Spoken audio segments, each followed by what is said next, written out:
Welcome to this Windows and computer channel, and of course, we will answer a few more questions that people have been asking with last week's Patch Tuesday, the end of support of Windows 7 and Windows 10 also.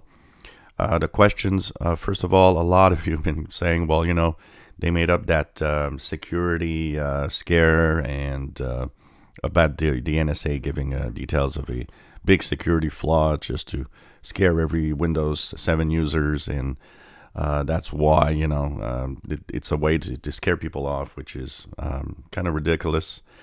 You know what? The funniest part is this big security flaw does not affect Windows 7 because Windows 7 doesn't work in the same way with the cryptography, and so it is not affected because it's older technology. That's an example of why slowly moving on to other technologies is, a good idea because they actually improve upon it now. In this case, there's a big security flaw in it, but they, change the technologies as time goes by. So only Windows 10 is affected. A lot of people have been asking me, I'm scared is Windows 8, Windows 7. Apparently, Windows 10 is the only version of the operating system for everyday users, because there's also Windows Server that's affected, but only Windows 10. So that NSA flaw is really a Windows 10 major security issue.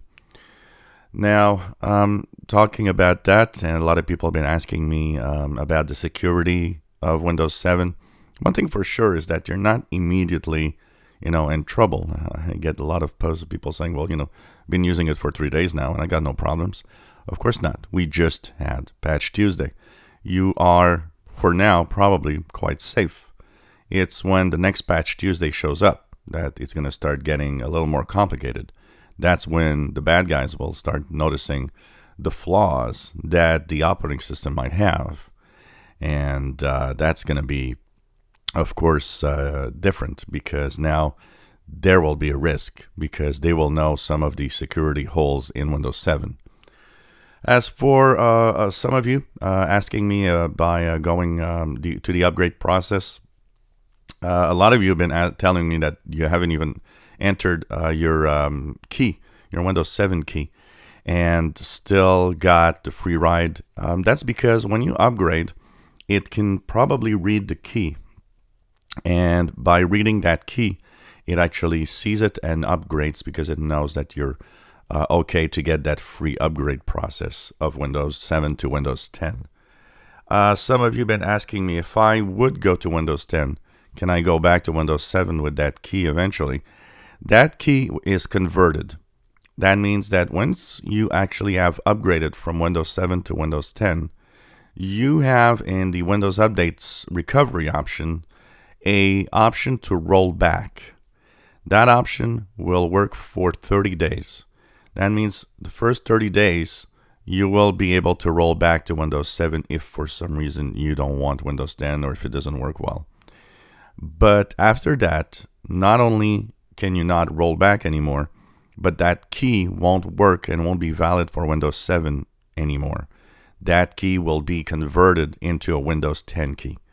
So that means if you wait 6 months and you want to roll back, if you try to install Windows 7, you won't have that, that key won't be valid anymore. It's going to tell you that you got a wrong key.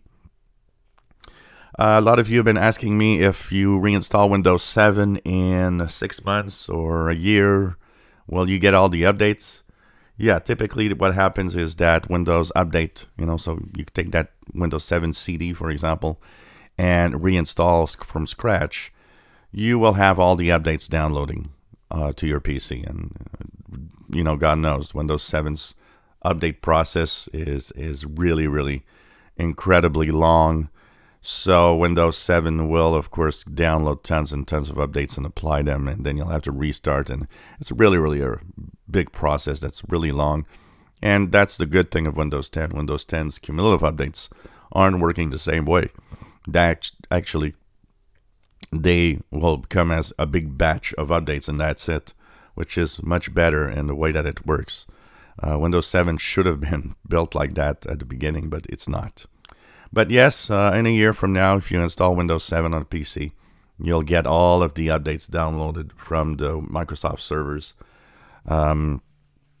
For how long? I guess I don't think there's really much of a, well, there probably is a deadline where that doesn't work, but considering that there's extended support for the enterprise up to 3 years, that also means that for up to 3 years, these enterprise might need to reinstall Windows 7 on some PCs.